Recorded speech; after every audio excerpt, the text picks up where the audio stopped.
Approximately 1:37 p.m. on April 24th, 2017. And I would ask to call the roll at this time, beginning please with Commissioner Thompson. Commissioner Thompson, present. Commissioner Alexander, present. Commissioner Elliott, present. Kathy Kiley, present. Tina Stanford, present. Commissioner Otis Cruz, present. Commissioner W. William Smith, present. Okay. And from our office, from our counsel's office specifically, ladies.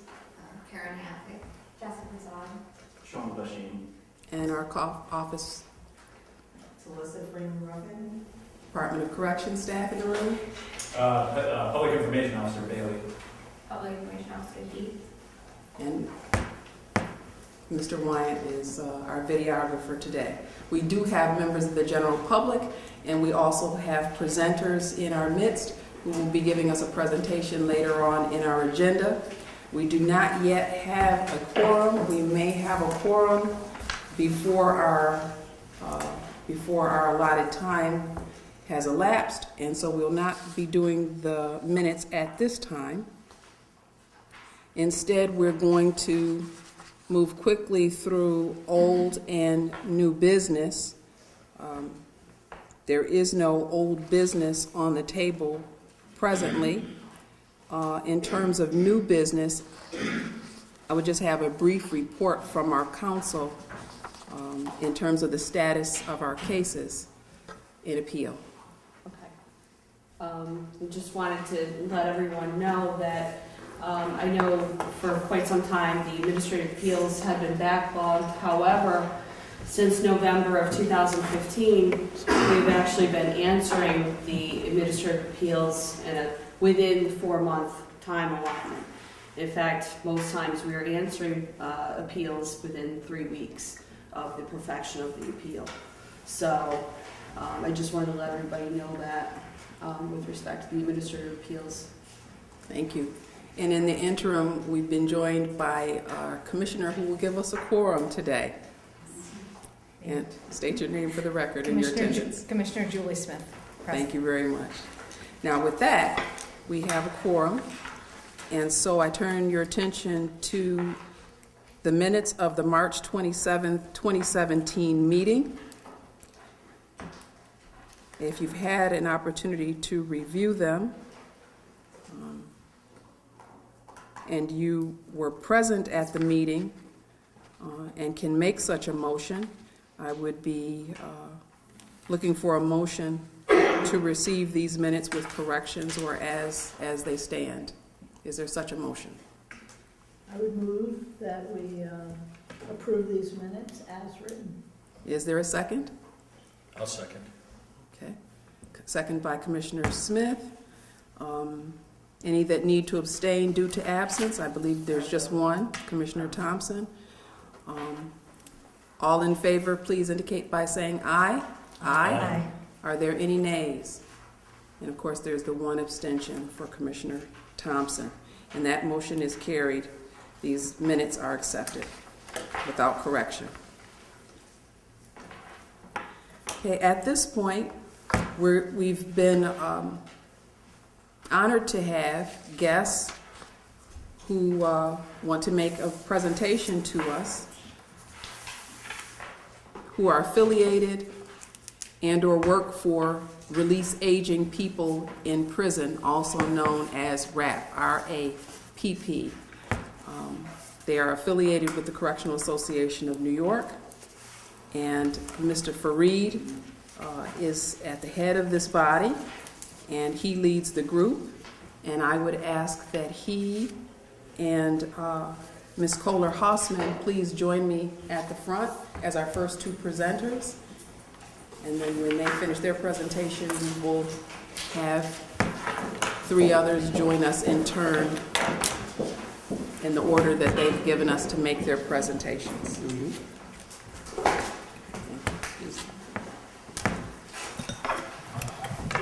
I'd like to begin by thanking all of you for inviting us here to do this presentation. We are very, very grateful for this, especially since we are likely perceived as an adversary, someone that's pushing the policy of the parole board.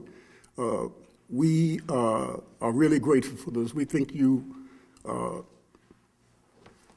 genuinely open to listening to what we have to present today, and we hope that what we have to offer here is accepted in good grace. First, I want to tell you a little about myself. I'm in addition to being the lead organizer for the Release Aging People in Prison campaign, I'm a formerly incarcerated person. This month makes 6 years that I've been released from a New York State facility after having served 33 years. I actually served 33 years with a sentence of 15 years to life. And so 18 of those years was the result of parole denials. And I think, and I would suggest that those denials were really unnecessary, because when I entered the system in 1978, I was pretty much a wreck. I didn't even have a high school diploma, but within 6 months after my arrest, I had earned a GED. And before that 15 years was up, I had gone on and earned 4 college degrees, 2 of them master's degrees, and I had been involved in creating a number of programs behind the walls that help people rehabilitate and get a grip on their lives. And so it's in that context that I really want to talk to you today. Because as a formerly incarcerated person, I'm directly impacted about the things that our group has been promoting. And the very first thing I want to try to emphasize that I hope that I can get across is that contrary to what may be implied or suggested, I think we are after the same thing that most of you aim for, and that's public safety. That's ultimately our aim, public safety. We are not here, and we don't engage in our work to see the parole board change its policy to open the doors to an influx of dangerous people into our communities.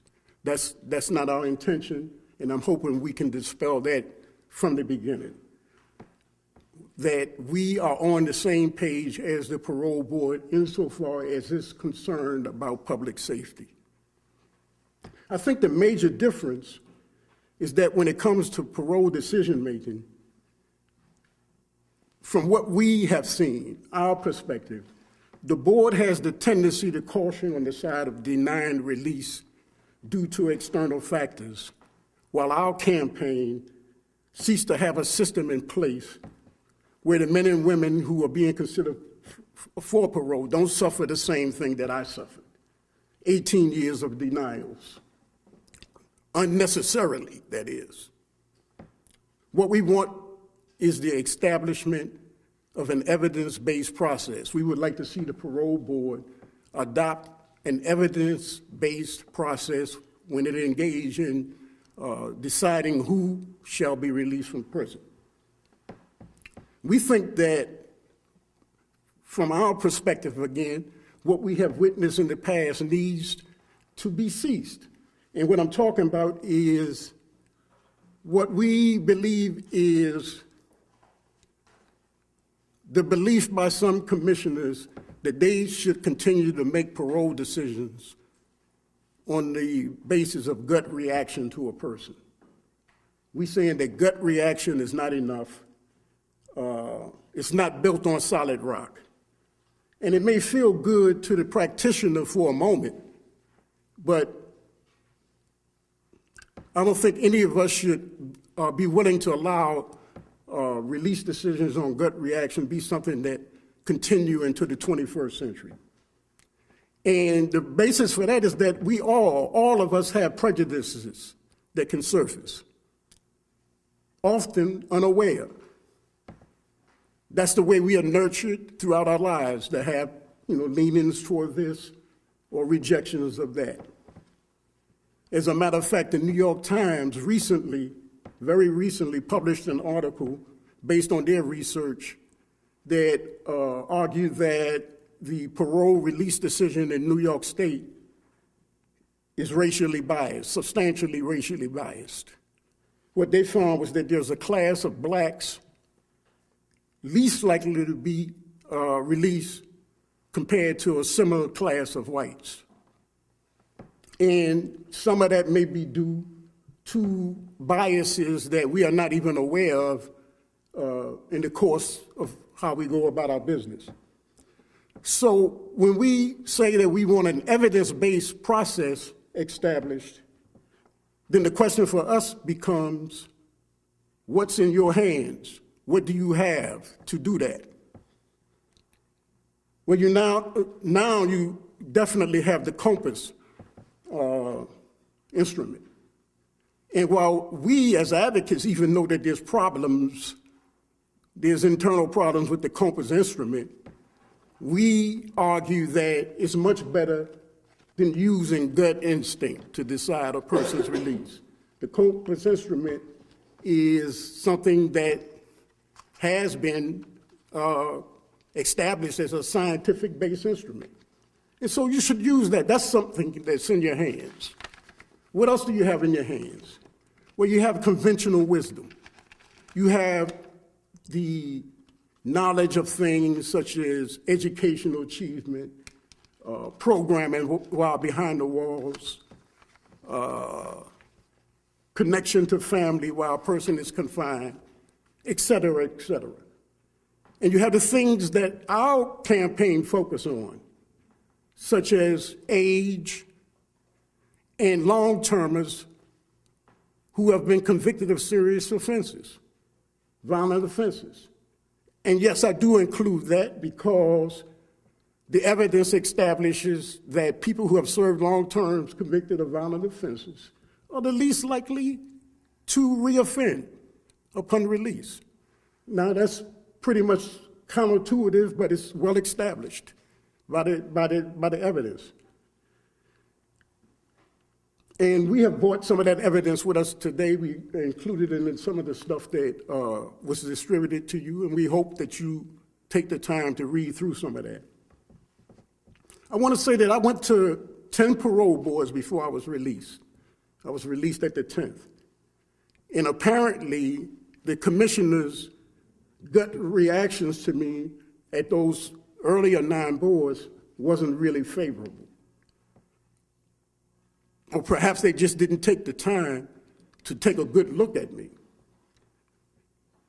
And at that 10th board, by the grace of God, I had 2 commissioners at that board who were pretty much rebelling against a system of rubber stamp denials of parole. And they took the time to look at me. And what they had in their hands, they didn't even have a compass at that time. The compass wasn't out yet when I went to that last 10th board. What they had in their hands were 33 years of my confinement behind the walls. They were able to look at that and take a good look at me and decide that I was a person prepared to be released. The population that we focus on are the lowest of risk for recidivism, elderly people who have served long terms. Everybody knows it, but we don't think we have seen focus on that insofar as accelerating the release rates. And what we see going on here in New York is not an anomaly. This is something that's happening all over the country. And one of the reasons that we engage in our work is because we want to see New York State take the lead in leading the rest of the nation in a better way, showing this nation that we need to pull ourselves up out of this morass of mass incarceration. As advocates, one of the things that we noted that puzzled us in the course of our research and watching some of the previous videos that the parole board put up on its website is that we thought we saw some resistance to establishing an evidence-based process. And that was disturbing. And so I did a little research myself on why people resist change. And while I learned quite a few things, the most important thing that I learned was that when people feel that change is in their interest, they do not resist. And I think that the job before us is trying to convince all of you that that change is necessary, that we need to change directions and substantially reduce mass incarceration. The change is necessary, and it's established by quite a bit of research showing that over-incarceration is damaging our communities.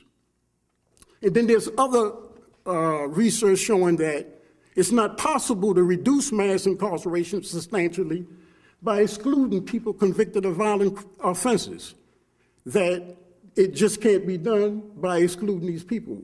The vast majority of the people in the system, state as well as federal, are in for violent offenses. So we need to try to come to grips with the fact that somehow, some way, someday, we're going to have to address the problem of people convicted of violent offenses and decide what is the best way to start releasing them from prison. And we offer this low-risk population of elderly people.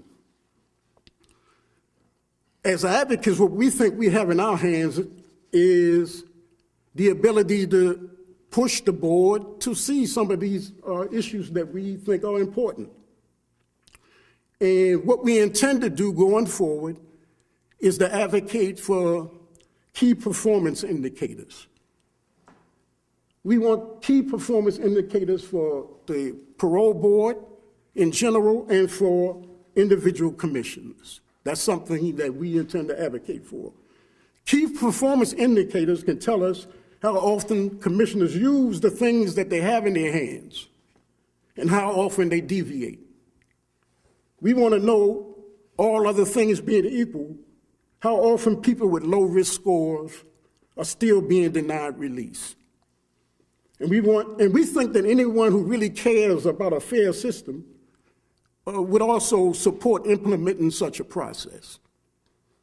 Key performance indicators can tell us and let us diagnose the strengths and weaknesses of the board and allow us to make strategic decisions and changes as to what is necessary to do going forward. Perhaps everybody have heard the saying, what gets measured get done. So why not measure what's going on with these release decisions? And so in conclusion, I just want to say that key performance indicators as well as continual advocating for things that can help you make your decisions is something that we intend to do, to continue to do. And I thank you, all of you, for having us here today and listening to us as advocates. Thank you very much. Thank you. Before we move on, what Yes. I'd like to suggest is an opportunity for questions after each presenter. And then if we don't have any, or if we think of some at the end of everyone, then, I'm hoping we will be open to them even at the end if we want to address them to you individually. Are there any questions from the board at this time? I wanted to take the opportunity, since you did mention the question of bias, and that's a human element.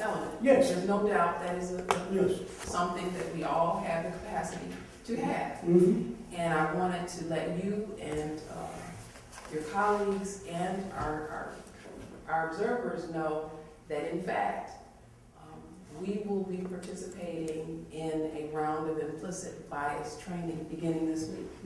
Those of us who are unable to attend this week will attend another session down the line.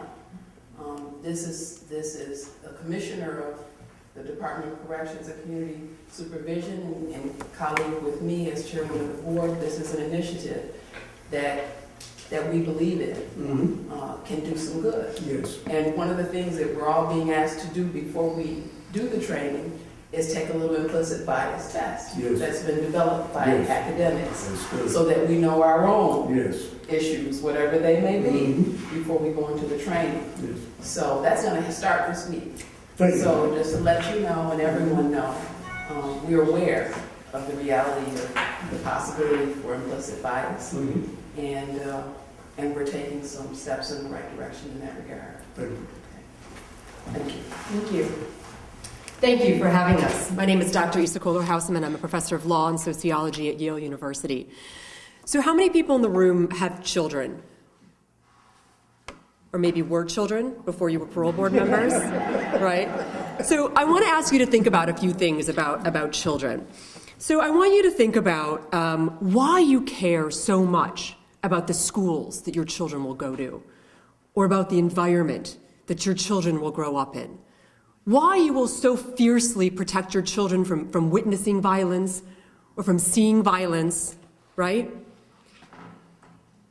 And I think it's because you know that these experiences deeply form who they are at an early age. The children are very impressionable, and you fight fiercely for those things because you know that these will shape who your children can be, that these have profound impacts, and that's why you want these things for your children. And I want you to think about something else. Why is it that you say to your children, while you live under my roof, there are some decisions that you can't make? You can't decide if you want to get married, if you want to go off and fight in a war. You can't decide if you want to have sexual relations yet.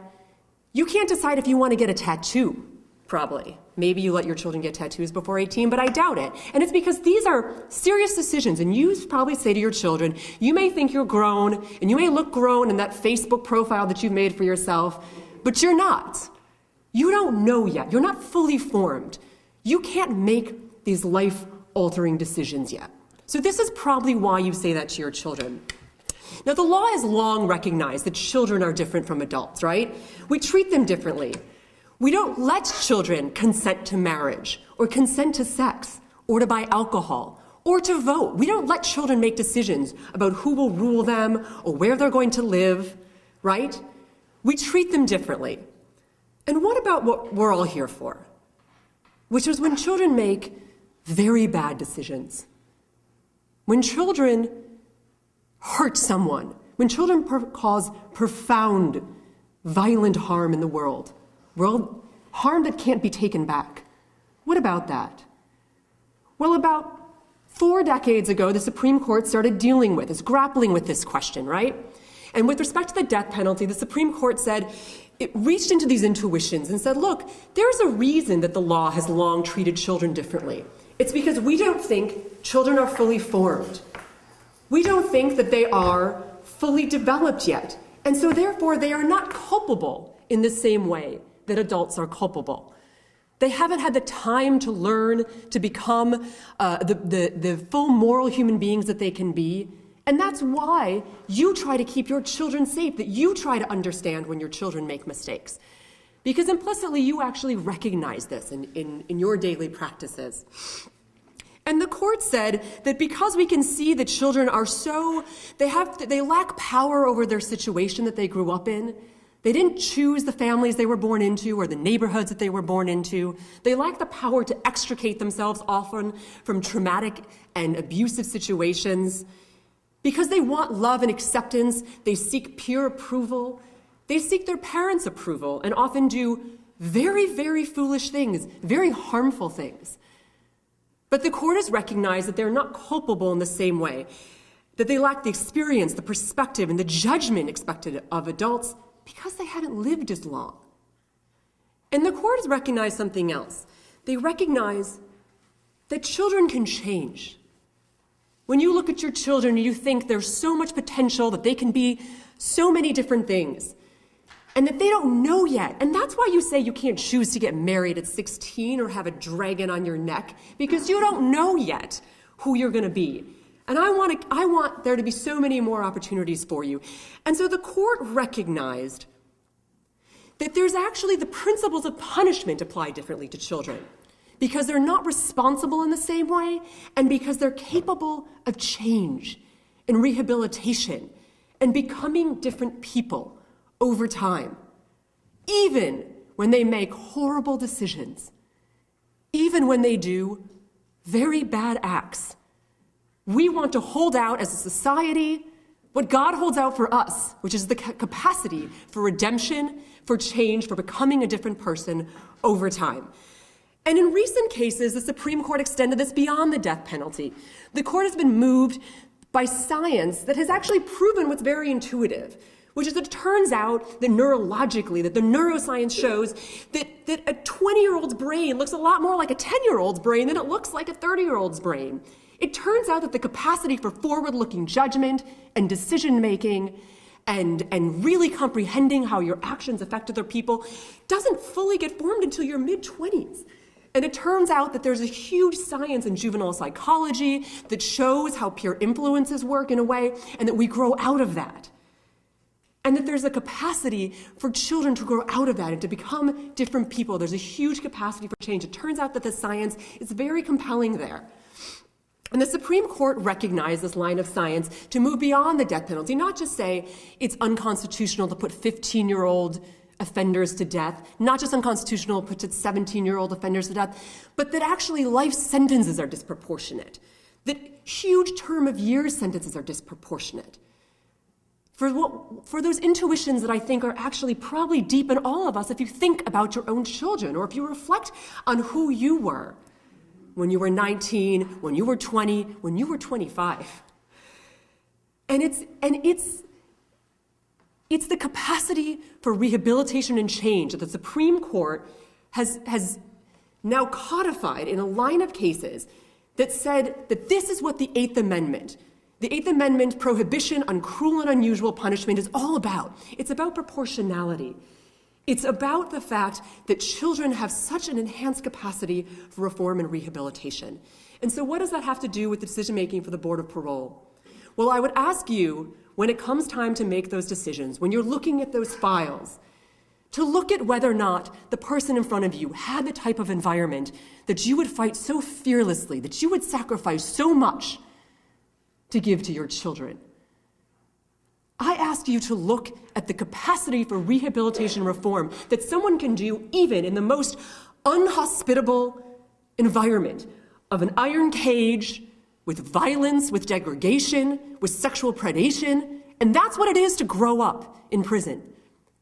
That's what it is to grow up in prison. And yet there are men and women that have done unbelievable things, that have gotten master's degrees, that have learned how to care for others, that have truly seen the harm that they have done, that have faced that harm, that have faced the darkest moments, the capacity for creating violence and harm to another human being, and have said, I am not going to be that human being anymore.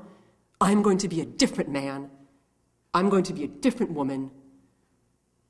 I am going to grow up and be a different person. That these people have done that. They've done it in unhospitable environments. And I ask you to have your eyes open to the capacity for change, for rehabilitation, and for reform, to see the evidence that these men and women want to show you. They want this recognition that their hard work is meaningful, that it was heartfelt, and that they are not running from the harm and from the pain that they have suffered, and that they have caused suffering in the world.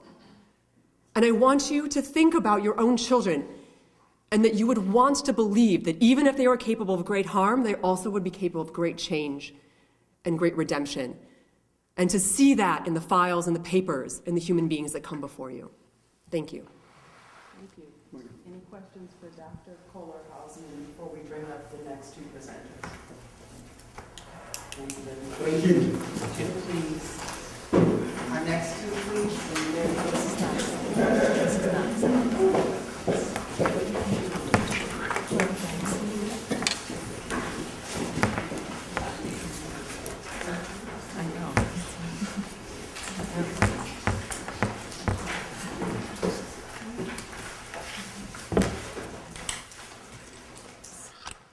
Good afternoon.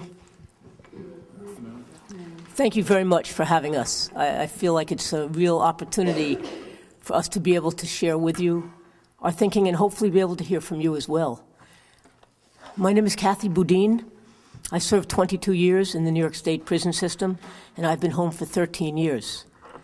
Since coming home, I completed my doctoral degree in education at Teachers College at Columbia, where I studied the experience of adolescence with an incarcerated mother. And during the period of studies, I worked at St. Luke's Roosevelt Hospital and developed a program for people coming home from prison to make access to getting health care easier and supportive. It was called the Coming Home Program, and it was staffed by 7 people, all of whom had been incarcerated. The clinic saw probably 2,000 people who had returned from prison because health care is not usually put on the prime area for reentry issues, but it is really clearly an important reentry issue. After completing my doctoral degree, I went to Columbia University, and with a colleague and other people there, we've created something called the Center for Justice at Columbia University, where we work to educate people at Columbia, students and faculty, and to connect them to community involved in trying to make change. I'm also a member of the RAP organization, and RAP and the Center for Justice have worked together.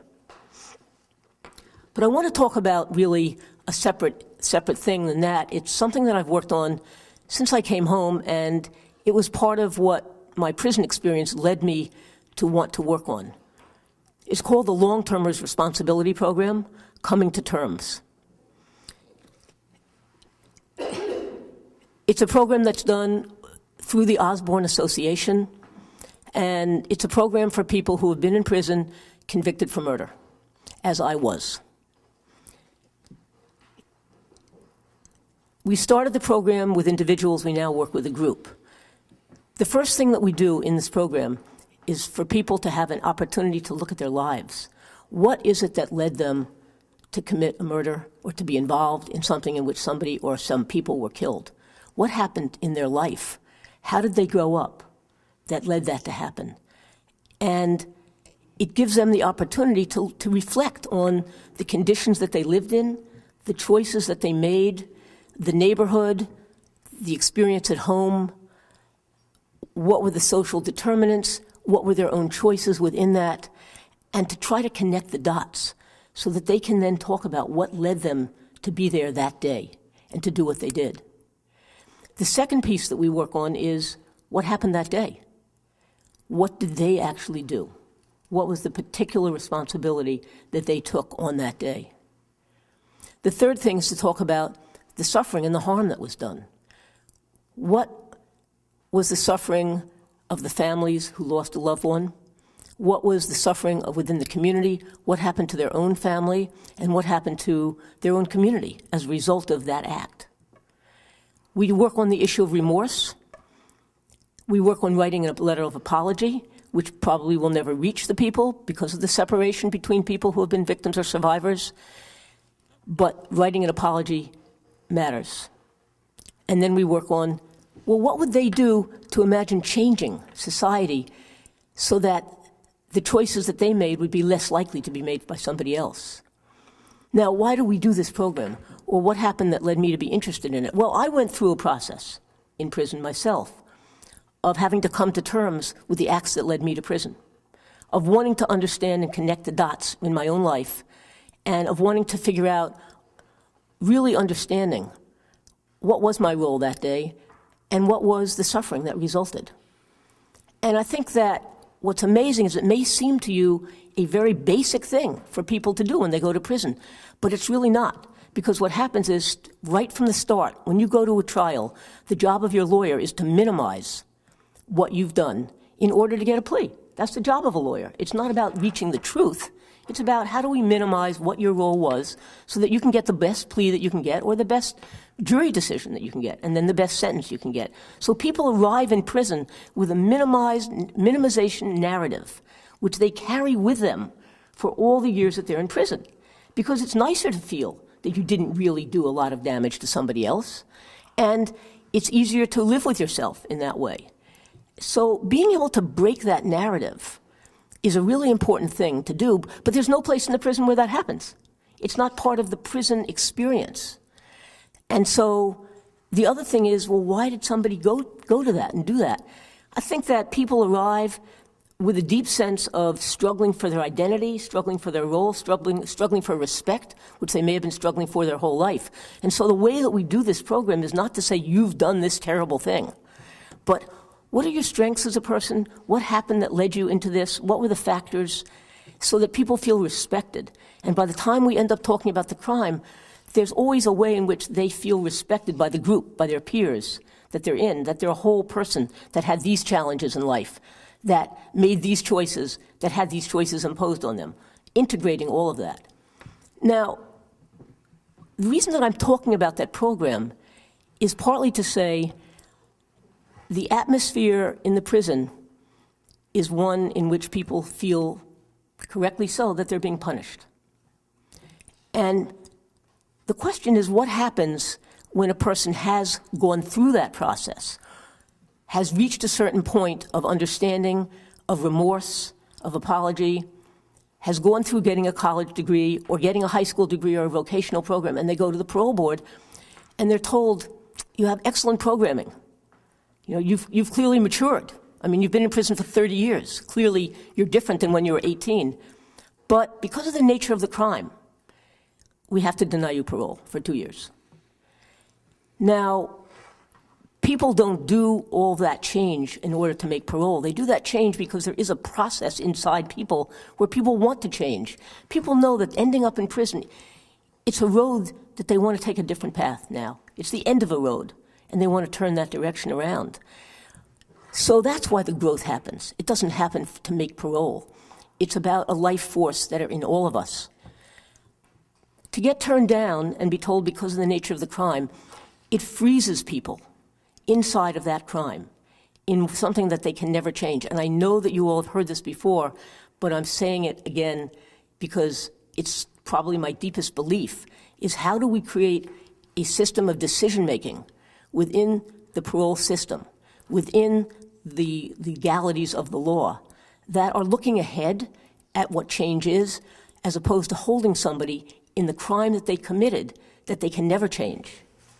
Well, I know that the executive law gives the right to take into account the seriousness of the crime. I think what's true about the executive law, and it's true about the parole regulations, is that there's a lot of room for decision-making. And we know from court decisions that you have the right to weigh those factors. I think what I'm asking is that this has been a period in which mass incarceration is being rethought throughout the country. The fact that punishment has been a leading value in these last, say, 30 or 40 years that has led to lengthier sentences, more people incarcerated, increase in solitary confinement, collateral punishments when people come home from prison. All of these things are part of a kind of paradigm that we've been living in that, of course, impact on how one weighs the different factors.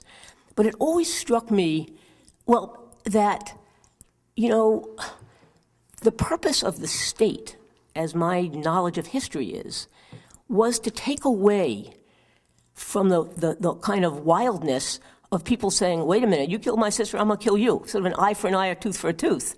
And recognizes that when people have been deeply harmed by a death, it's understandable that they're going to want, at least for some period of time, the anger may drive them. They may want the other person killed.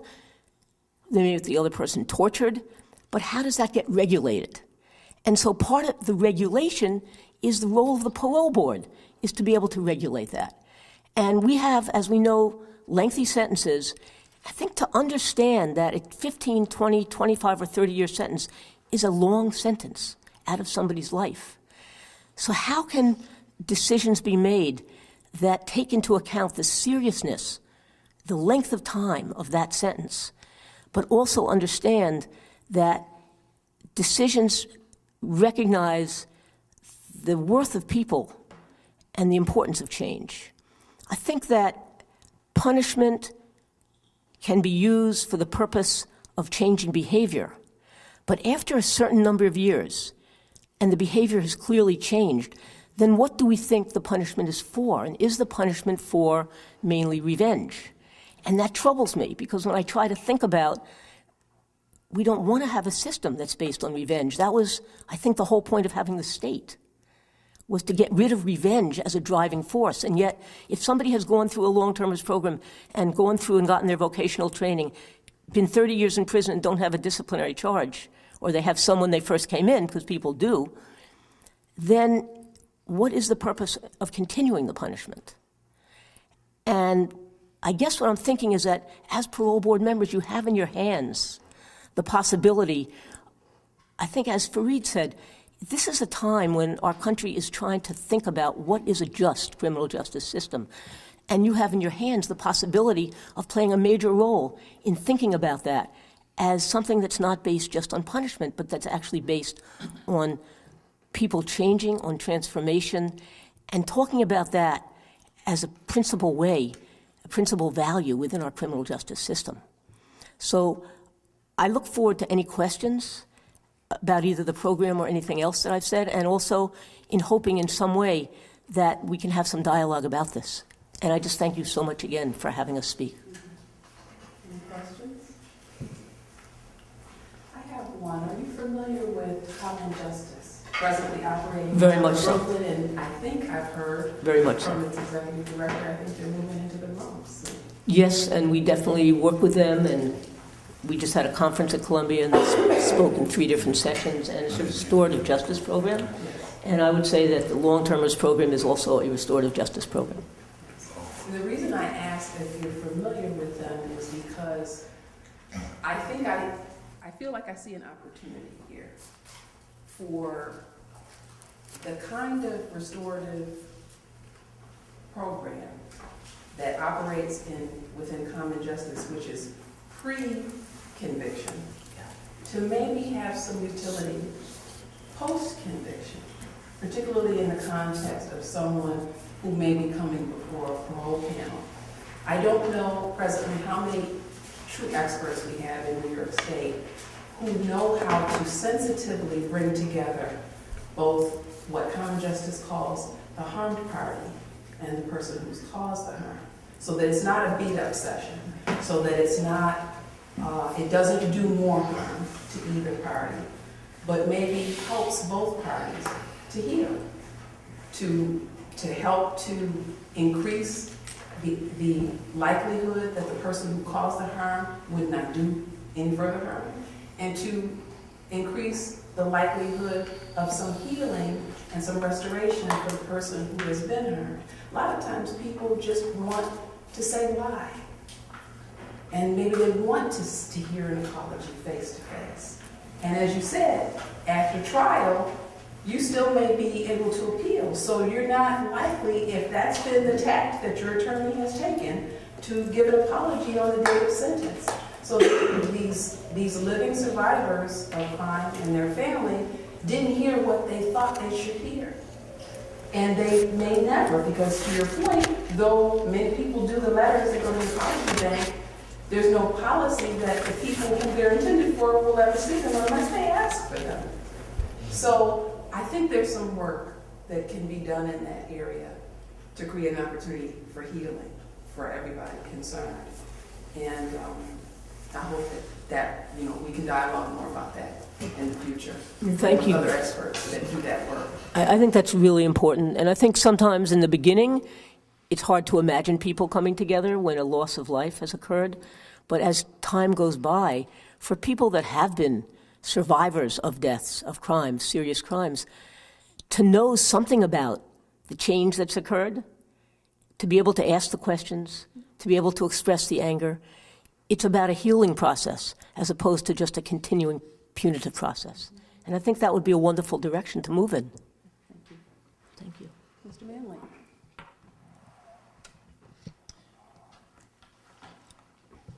I am, excuse me, good afternoon. I am not a member of the RAP group, but I thought it was important that I be here and show some support in the efforts that in the things that they're trying to do. I come before you as a former parole commissioner. I served from September of 1999 through June of 2006 under Governor Pataki. I thought it might be useful to offer the perspective of one who has served in your position and has a sense of the various pressures that surround cases that involve convictions of murder and other serious crimes. My experience has been that the vast majority of board members look at each prisoner as an individual and assesses all elements of their case before rendering a decision. But It is an undeniable fact that societal pressures exist. Pressures from relatives of the victim, pressures from fraternal organizations the victim belonged to the indirect, more subtle pressures that come from the second floor when notifications of high-profile cases is highlighted. These pressures are there but rarely spoken of. So how does one make decisions in this kind of environment? How can the board enhance its chances of making a more informed decision and therefore increase the chances of a proper one? We all know that regardless of the outcome of the interview, there will be those who are disappointed. But one of the problems, as I see it, that prohibits the board from making more informed decisions in some cases, this is not all cases, just in some cases, is what I call the swift interviews for long-term prisoners. I have to inject here, for what I heard, swift interviews would not be applicable to some of the board members according to recent history. However, in my experience, I saw them far too often, where commissioners ask all the right questions, covering required informational areas. The difficulty with the swift interview is that, and I'm sure some of you may see the situation similarly, little consideration is given to the impact that 25 to 30 years of incarceration may have on the interviewee's responses to the questions asked. And now, what do I mean by that? The person coming before the board after so many years behind bars is scared to death. He or she wants to be released badly, and you've heard this, right? From a number of people, even here. In so doing, many interviewees come across just as not being genuine. In the interview, if the interview moves along rapidly and answers from the inmate are accepted at face value without serious probing, the interviewee is not likely to loosen up and reveal their true selves to the board. Personally, I've seen the tide move in some cases toward the interviewee's release when he or she feels that what is said and asked of them really matters by the board. When I look back on some of these cases where I have witnessed remarkable changes in responses over the course of an interview that I am sure many of you have witnessed if you've been on the board for a while, I believe we as board members at the time thought of them as one-off occurrences. But upon further reflection, I found that these transformative interviews occurred mostly when time was given to delve a bit deeper into the interview. When considering applications for parole from persons who have committed a serious violent crime and who have done substantial time, the central question I want to know from this individual is, how have you changed? The asking of this question is essential to really knowing the risks this person may pose to society. How have you changed? And this is because the person before you should have spent substantial time in reflecting on their condition, how and why they are in their current situation. If they have not, they will not convincingly be able to speak to their transformation. They have not inculcated it. The central question for me was important because I did not believe that programming, accomplishments in prison, a few tickets necessarily meant a violent individual had changed, nor that the individual no longer poses a risk to the community. Now, to get to the assessment of the individual's transformation, this takes time.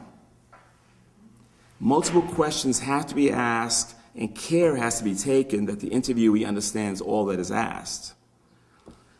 Insightful answers, coupled with the proper programming, good discipline, record, connections with the community, etc., should be enough to assuage members of the board that the individual is not a threat to society. I grant you that each case has its own uniqueness, but I ask that the commissioners to consider whether keeping a person you assess to be of little risk to the community locked up makes any sense. The question is, how much time is enough to satisfy to punish, or to protect the community? My belief, and I would hope that it is yours, is that someone who has paid their debt to society through incarceration, and in your estimate has been rehabilitated or transformed, that they should be released. It is the humanitarian thing to do, and perhaps the spirit of forgiveness should be exercised here by those who are the only ones who can. Let me just say, as someone who has made a tough decision regarding a high-profile case with serious conviction, as many of you know, there are no regrets here. At the end of the day, you have to be able to look yourself in the mirror and say, I did the right thing.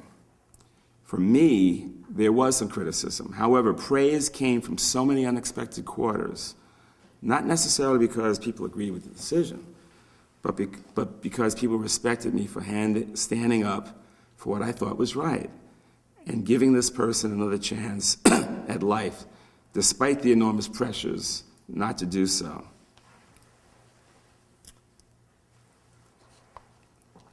Now I'd like to talk a little bit about my experience on the Parole Board and something that was already talked about, and that is holding young people who commit various crimes to the same standard as grown men. And I could cut this short because it's already been spoken about. I saw a similar article in 2004, and I printed out the article, pulled up the research that talked about the brains of young people being different from adults, that they couldn't understand the consequences of what they did. That means that they physically could not understand that their actions and what the consequences would be from those actions. So I passed it around. I had individual conversations with commissioners. We had dinner, at lunch. Didn't see a whole lot of change. But then another commissioner saw a similar article in the Times-Union. It wasn't the New York Times, but he passed an email around and said, Manley was right. And interestingly enough, those conversations started to happen, and I started to see changes in the cases I was on and ones I asked about, where young people were coming before the board. And I say this, that I would encourage commissioners to speak to fellow board members if they see patterns of handling cases that they find bothersome. In this case, a little education, I believe, made a difference. And lastly, I would like to briefly talk to you about an issue dear to my heart. In my long career in the criminal justice arena, I have mentored many young men, but I wish to speak to you of one young person, whom I will call David, who went to prison as a teenager for a horrific crime. David could not read and went to prison, and barely could read 5 years later when he was released. When he came out, he did volunteer work with troubled young people. He was encouraged to attend community college to get his GED. David left the community college and went on to one of the best universities in the United States. After receiving his BA, he attended an Ivy League school to get his master's degree. Currently, he is a top executive in a leading international firm. I think you should know this story because I often think of how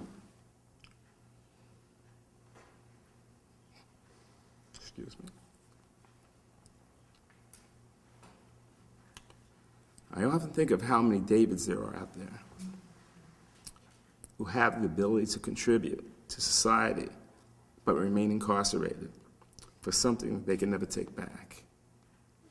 Thank you.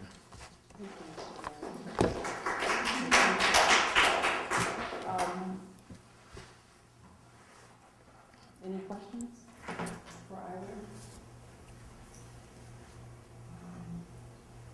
You probably know that the risk assessment that we had is statistically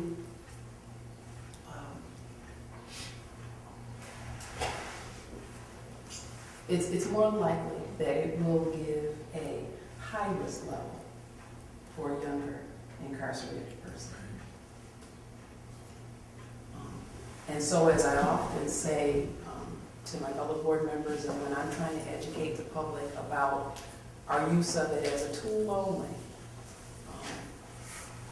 it's not only to explain where we deny release to someone who it may say is low, but we're looking at other factors in addition to, but it's also so that we feel free to grant release to someone who it may say is high, because we're looking at other things. Right. So I wanted to just say that. And then, in your experience as a board member, do you think that the deliberative process creates unique opportunities, one at a time, to share information, to talk about best practices? Or do you feel that that's maybe better done through a mass email with literature or scientific research, or through a special training, or is it both? And what is the opportunity for establishing good practices and different ways of thinking through things that we might bring because of our different background and experience within the context of that deliberative process? And does that also then call upon that process to take a little longer as well? Yeah, I think it does. I mean, I think it's both. I mean, I think sharing through all forms of communication, training in person with each other, training, sharing information that you have, emails is good. When you say deliberative process, I mean the vote, the actual get down to it after the interview is over. Yeah. To make the decision. Make the decision. I think that should be more deliberative. You know, I think there should be more discussion than often is, because of time, because of the way the process is set up. I don't think it has to be this way. It has to be as rushed as it is, and certainly not for long terms. But we have to really start thinking about what is best and what is the best way to get information from somebody. And as I was saying in my presentation, when you spend time with them and you give them a chance to, they really think that you're concerned, you see these changes that occurs. It doesn't happen when it happens quickly, when things are sped through. And I've had other commissioners say to me, wow, I mean, actually say, wow, this is an entirely different person. I was writing this person off. And then change because we spent the time, or took the time to ask the question in multiple different ways so that they really cares. And they change before our eyes. But sometimes you gotta really probe. And that's difficult when you're under such pressure, and I understand that. Thank you. Okay. And then I think we have one other presenter. Good afternoon, Commissioners. Thank you for taking the time today to meet with us and your willingness to listen and hear these alternate perspectives. I truly understand the complexity of your jobs and how seriously you must take these life-altering decisions you are tasked with making. It is somewhat of a double-edged sword, I imagine, having the ability to give a second chance to some people while enforcing more time to others. I imagine this includes an array of emotions, internal struggles, pre- and post-decision making.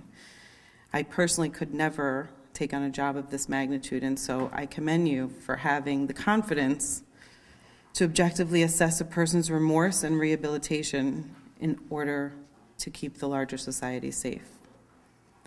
I'm here today to offer you a more personal insight into all of the people affected by the crime of the individual who is incarcerated. While you as the board have the opportunity to hear the incarcerated person's narrative as well as the victim's family's narrative, I represent the somewhat voiceless population in this process, the children of the incarcerated. We are the other innocent victims in our parents' crimes, and therefore there is much to be considered. Being the child of a parent who is incarcerated generally means a life of secrecy and shame, and having other people make all of the decisions for you. We all learn from a very young age that bad people go to prison. So we are often left wondering, if my parent is bad, then that must mean I am bad too. On top of regular developmental struggles and milestones, I had to navigate through feelings of being inherently bad my entire life. Or worse, would I ever have the capacity to take somebody else's life? These feelings monopolized my thinking my entire life. These thoughts haunted and terrified me.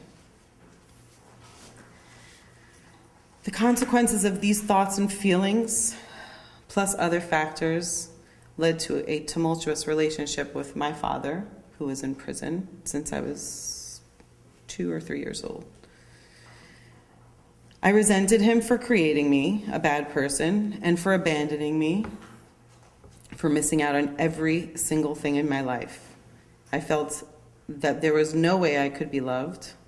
It affected my schoolwork, my home life, my future relationships. Anger is easier than forgiveness, and after so many years of conflicting feelings, I decided to just pretend as if my father didn't exist. It was so much easier.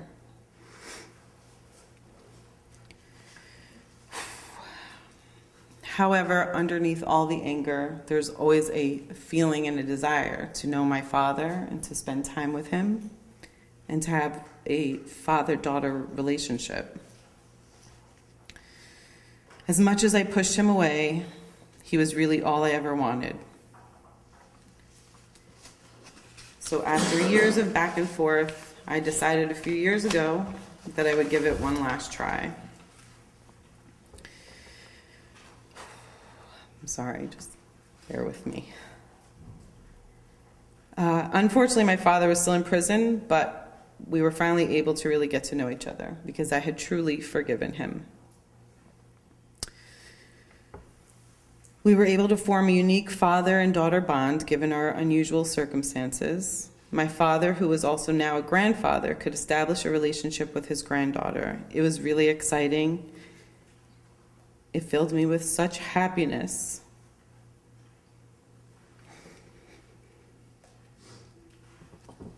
He and his granddaughter formed an instant connection. They absolutely fell in love with each other.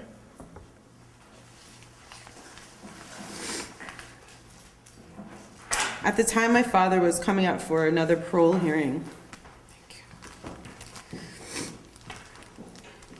He shared his parole packet with me. It was a gigantic book filled with letters of support, even letters of support from correction officers. There was undergraduate degrees, graduate degrees, copy of his immaculate prison record, which I think we all can agree is near impossible to have. Documentation of the numerous programs he had developed and implemented. He expressed the deep remorse he felt for his crime and the devastating effects it had on his victim's family. Despite the completely changed man he had become and his near-perfect compass score, my father was denied parole for the 10th time. Although he was praised for all of his accomplishments, the denial was referred back to his original crime. His initial crime had demonstrated a complete disregard for the law. And even though he had just turned 70 years old, it was felt that he would still be a risk to public safety. Even though he had served 40 years of his 25 years to life sentence, it still seemingly wasn't enough. In some of his last letters to my sister and I, my father expressed hopelessness. he felt there was nothing he could do to prove how sorry he was, how much he had changed. There was nothing left. On August 4th, my father hung himself from the window in his cell. The only way he felt he could show his true remorse was by paying a life for a life with his own life. My sister and I lost our father again. Our children lost their grandfather. It was one of the most devastating moments of my entire life. Second to having to explain to my 10-year-old daughter that her grandfather was gone.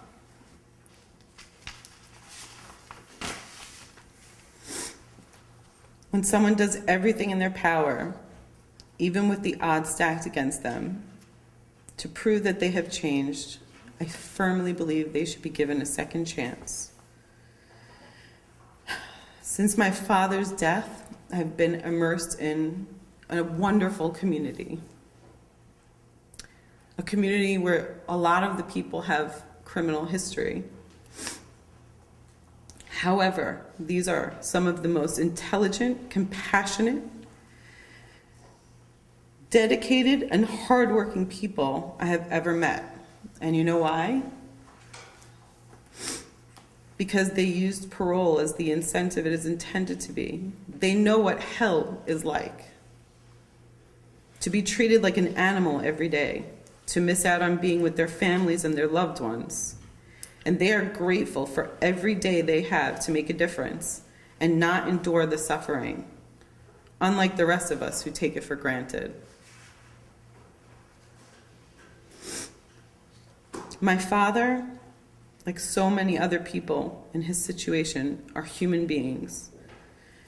Human beings who have now been eternally defined by the worst thing they've ever done. If they are not going to be supported, encouraged, and rewarded with a second chance, then I plead that we all work together to make a change.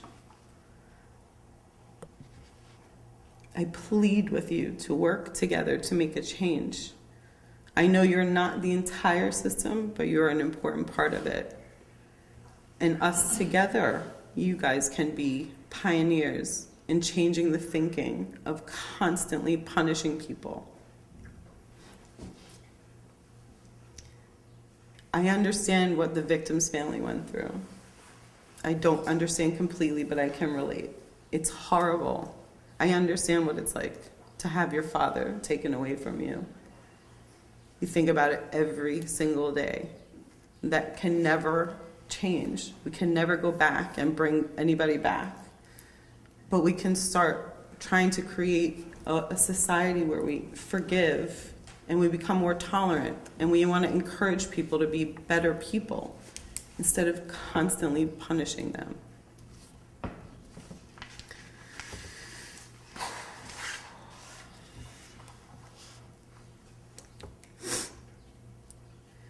My father served 40 years of his 25-year to life sentence.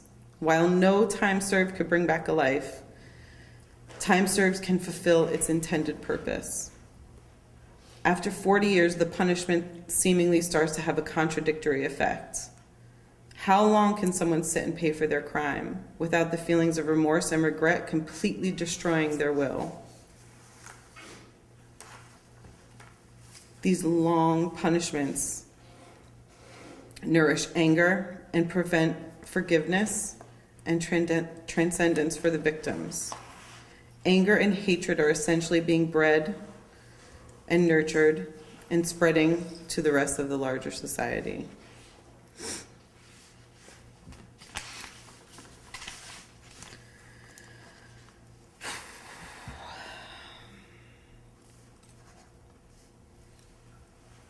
I have a final page here, but I think that it's somewhat redundant, and I would like to leave you all with everything I just said. And I thank you again for your time. I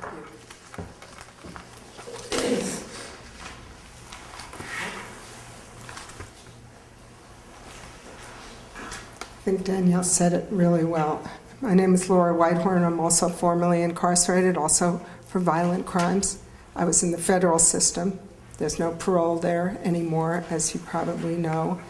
And I'm also older than most of you on the board. And so I remember a time when it was thought that the purpose of going to prison was to be removed, and that was your punishment, to be rehabilitated, to change, to consider the damage you had done. And people generally got out after the 25 years on a 25 to life sentence. I know you all have tremendous responsibility. I also think you're very fortunate because, as Danielle said, you sit in a place where you could make a difference. I know that respect for the law is one of the things you want to uphold. There is such a division in our society. People don't trust each other. People don't trust the law because of the way that sentences have been extended and punishment has been extended. People feel that they're not seen, their pain, their anger, their lives are not seen. That can be changed. And I just want to say one last thing is that RAP began because we started to see around the country in newspaper after newspaper extensive articles about the crisis in aging. The book that we brought copies of, Aging in Prison, Reducing Elder Incarceration and Promoting Public Safety, has that title for a reason. It's what Fareed said. Our goal is to promote public safety. What we saw was that the population of people 50 and older in New York State, I hope you know this, has gone up by 98% since the year 2000, at the same time as the general prison population has fallen by something almost 30%. This is going on across the country. What's the solution across the country? Geriatric units, nursing homes behind bars. Not only, I don't want to talk about the money, the comptroller, the New York State comptroller just issued a report supporting our position, saying it's costing a lot of money. What I want to talk about is the lack of dignity that this affords to elders, to say that because you did something when you were 19 years old, now when you're approaching 80, you have to be chained when you go out to get a CAT scan to see if you have, I mean, you know, imagine all those things. You guys sit in a moment when New York State could be leading in saying, let's be sensible, let's resist the public pressure, the pressure of the law enforcement unions, the pressure of politicians who fear that something might be done by someone who is released on their watch and it'll be made something of. Let's remember that we're talking about humanity and that that's what we have in our hands, is the future of humanity. Respect for the law, because people know that if there is a system that says 25 to life, it doesn't get turned in the midst to life without parole. And so I kind of envy you because you sit in a place where you could directly have an impact, where we have to write leaflets and issue reports and, you know, try everything that we can do to try to make it so that our society can be one that is a joy to live in and not stingy, angry, and repressive. Thank you so much for letting us come. Thank you. Thank you both. Any questions? Yeah. Thank you.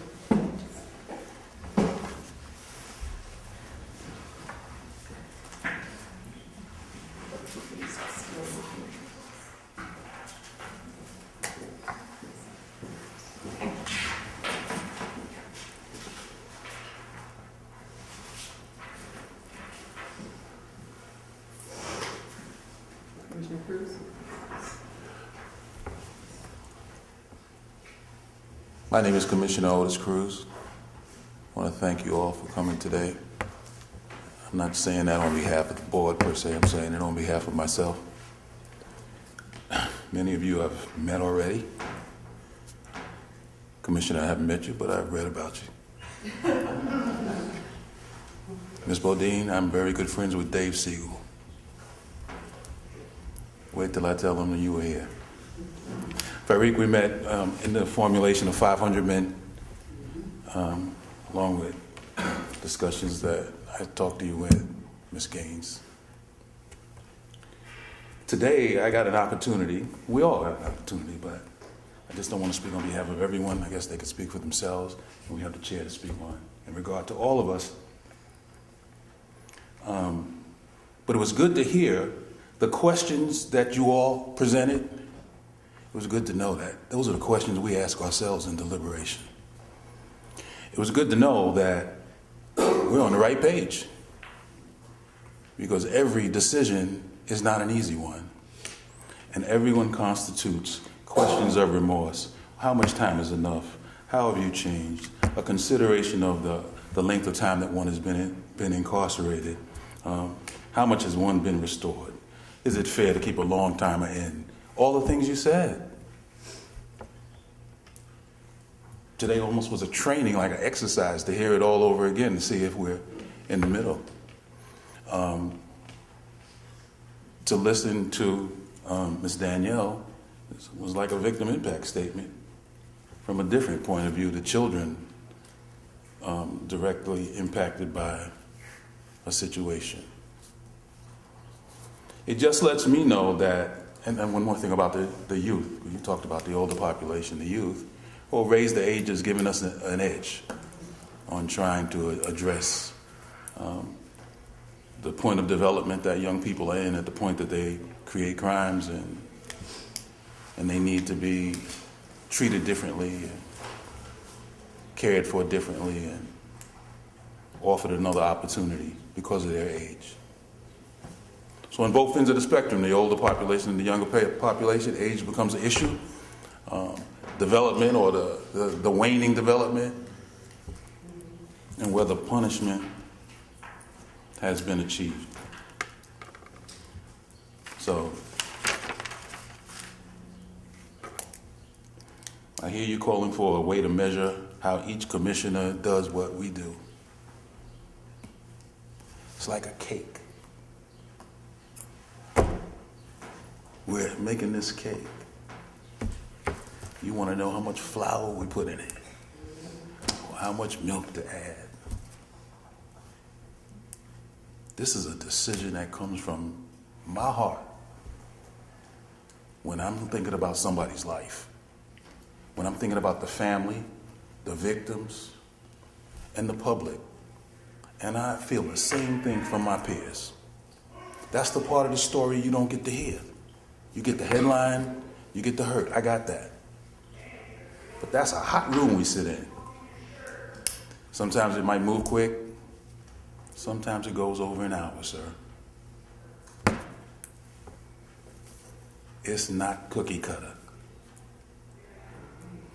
Oh, by the way, I've only been on the panel 2 years, so I'm the last in the learning curve. And just having responded, I just want to thank you for, giving me more perspective. Every time you hear somebody, something, read something, learn something, share with my colleagues over dinner, lunch, or even when we just disagree, period. And we do disagree. It was great for me to see, just speaking to the colleagues. One time there's 3 of us on the panel, I guess you know that, usually. We had a lack amongst 3 people. All right, a lack amongst 3 people. It means that we have differences in what we saw and what we thought was right, enough to pass it over to another set of our colleagues to make a better decision than we were able to make at that time. Public safety, you said we're all for that, right? We are. Everybody has a different definition in some regard based on their own perspective and possible bias. Thank you for coming. Very well said. I don't really have much more to add, but I do thank you. And thankfully, the recording of this meeting and your presentation will be available to our colleagues who, for one reason or another, aren't with us here today. This may be the beginning of an opportunity for a conversation about insular training that we might be able to do with some of you coming and giving presentations at that as well. And we talked about some ideas here with you about areas of future growth. So with that, I'm going to ask my fellow board members one more time if there are any other questions. before we move on in our agenda? Okay. All right, then at this point, I do not have any correspondence or announcements or invitations to share. I did mention the training that's coming up this week, and those of you who can, I hope will attend. But there are going to be several rounds, and so if people aren't able to attend for one reason or another, they'll be able to join another session. Our council will also be preparing training for us on a number of other areas, and we have other regulations to work on as well. Yes, we do. We're going to be looking at our victim-related regulations. We're going to be looking at our rescission-related regulations. We're trying to finalize in conjunction with the larger department the medical parole directives that will govern the practice that is unique to us and that we interact with the larger department with going forward. So we've got a lot of work to do while we yet still meet and make these very important decisions week by week, person by person. Thank you for attending today. Thank you for your attention. And I'm wishing us all good health so that we can press forward and continue to do what we do and not lose strength, but gain strength and momentum to do it better and better. So thank you to our observers for their attendance, and to the other members of the department and the Board of Parole that are here today. With that, I would entertain a motion to adjourn the meeting and enter into executive session to discuss just a few items related to personnel matters. And is there such a motion? Yes. I move to adjourn. Commissioner Thompson is moving to adjourn, and I think I forgot to mention as well, and at the end of that executive session, adjourn the meeting. Is that your motion? Yes, it is. Is there a second? Second. A second by Commissioner Elovich. All in favor, please indicate by saying aye. Aye. Aye. Any nays? Any abstentions? Okay, we are adjourned. Thank you.